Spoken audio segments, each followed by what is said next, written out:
In today's video, I will focus on how we can learn feminine energy to keep mastering this beautiful quality we all hold in us. I think just as with trying to reach mastery in any area or field, there is always room to grow and develop. I wanted to make this video to explore the topic on where we can learn feminine energy, as many of us did not have the right role models to learn this from. So let me invite you into the feminine world of this video and let's begin. So first of all, let's say, what is a feminine energy?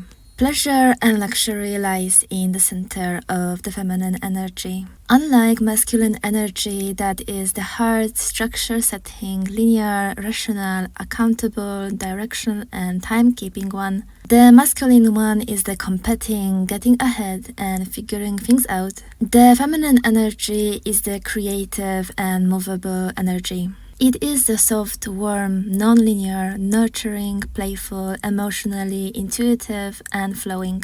Feminine energy is the more luxurious energy that is the source of pleasure for the masculine. The masculine energy can source its energy from the feminine one, recharge and take motivation to go after his goals. The prototype for the feminine energy is the Aphrodite energy. And Aphrodite was the Olympian goddess of love, beauty, pleasure, and procreation. Feminine energy encompasses traits such as compassion, empathy, intuition, creativity, vulnerability, and the ability to connect deeply with others. It emphasizes the power of intuition and emotional intelligence, valuing relationships, collaboration, and understanding. And some of the characteristics of a feminine energy are easily able to calm down, good at taking care of themselves and loving themselves, able to find creative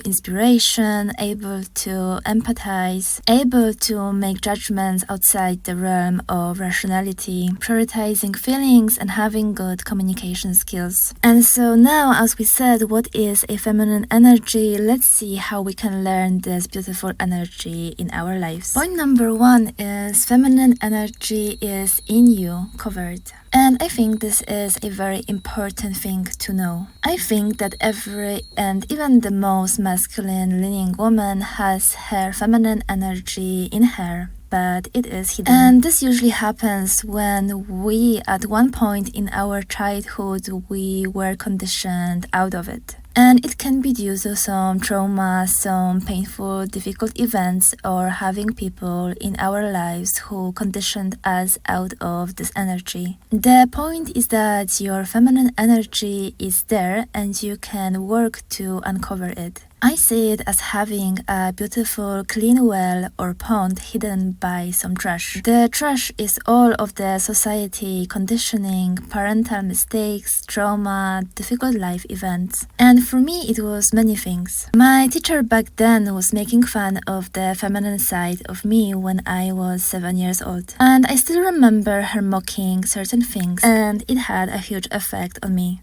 So therefore, as always, I recommend you to look down and see if there are things that we need to uncover and heal. And this brings us to the point number two. Point number two is healing. I once heard someone saying that if a girl or a woman turns very masculine, it is because she had some negative events that conditioned her out of her feminine energy. You see, the feminine energy cannot exist without the masculine energy protecting it. And when we are kids, it is our parents' role to protect it. However, safe and healthy childhood sadly is not everyone's history, and we need to heal all the wounds before we can truly become ourselves. Just like I had to go back to my childhood or early adolescence and heal all parts of the old me, I also strongly encourage you to do the same. And there are so many ways to heal. Journaling, reflecting on your childhood, watching YouTube videos about psychology and inner child, meditations, rituals, spirituality, or religion. There are so many ways to heal, and the most important thing is that You need to make the first step on your healing journey and stay on this path forever. Healing never ends.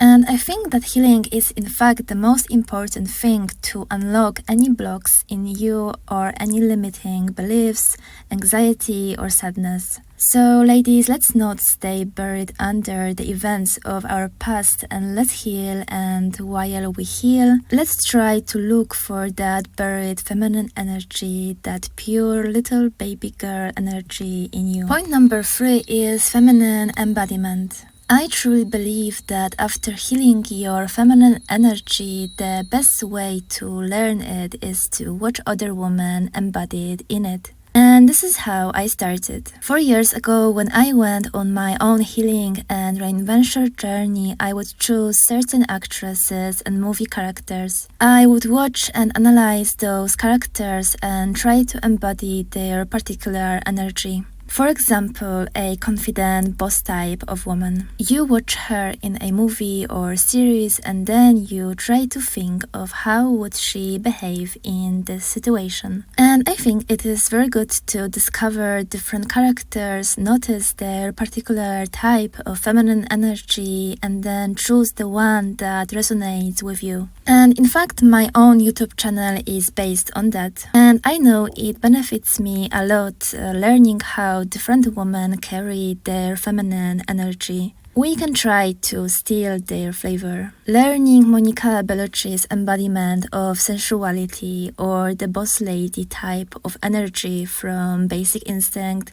or the girly one of Marilyn Monroe. Those women have their own feminine energy and their own flavor. And you have your own. But I think we can all enrich our energy by learning from others. I truly think this makes us magnetic and irresistible. And also, different feminine energy is needed in different scenarios. Therefore, I believe we can all benefit from this. Point number 4 is to look around. The feminine embodiment can also be very well seen in real life. I think it is also a wonderful way to start paying attention to who and what is around you, to be more mindful. When you are in a bus, look around, try to see if there is a woman whose energy is particularly speaking to you. The way she smiles, the way she walks. You can observe people and maybe let's do a little homework. Each day you need to bring a memory of one person whose feminine energy particularly intrigued you. What was about it that spoke to you? Why were you attracted to this particular thing? Try to reflect on this to see if you can maybe learn something from this encounter. And in my life, I have been inspired by different women on so many different occasions. Their style, the way they carried their queen energy at work. And I think it is all so beautiful, really, when you pay attention and notice. And I promise you that if you do that, you will soon become the most interesting woman. People will start to be drawn to you like nothing else, and you will be that library that holds those different flavors. And you will really be a unique one. Point number 5 is practice feminine energy. And I already made a more detailed video about this topic, so I will link it down below. So the thing is that learning theory, reading is not enough. You need to put everything into practice. So book a certain part of your day or week or month, if possible, just for your feminine energy. You need to practice and grow more grounded in your feminine energy. So make a relaxing and luxurious bath, wear the luxurious robe that you have and keep for better days. Burn a candle, go into nature, reflect and relax. Be mindful, get creative, and you can practice painting or baking or sewing. Get attuned with the emotional part of yourself. Think, breathe, and release. And while the masculine is defined by logic, the feminine is expressed through emotions. It is really healthy to get in touch with your emotions, and your journal is the best for processing it. In dating, a balanced feminine woman knows how to be present.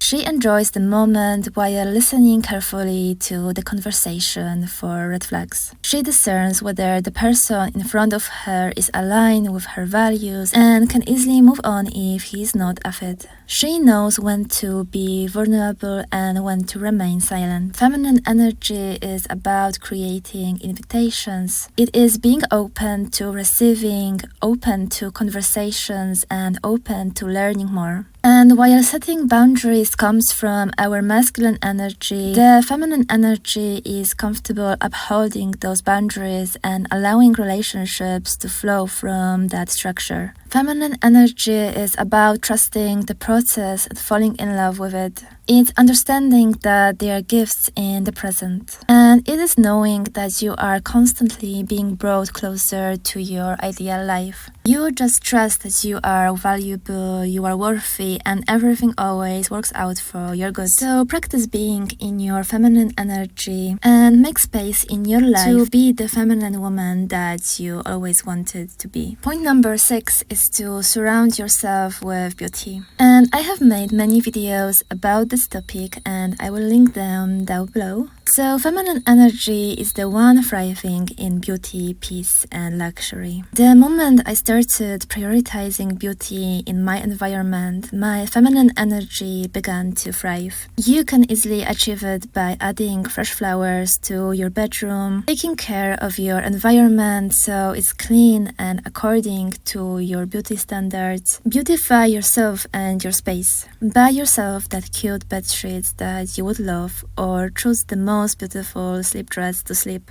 Take care of your daily use items. A comb that you will like, a nice set of plates and bowls for your meals. Make your space beautiful and let your feminine energy thrive in it.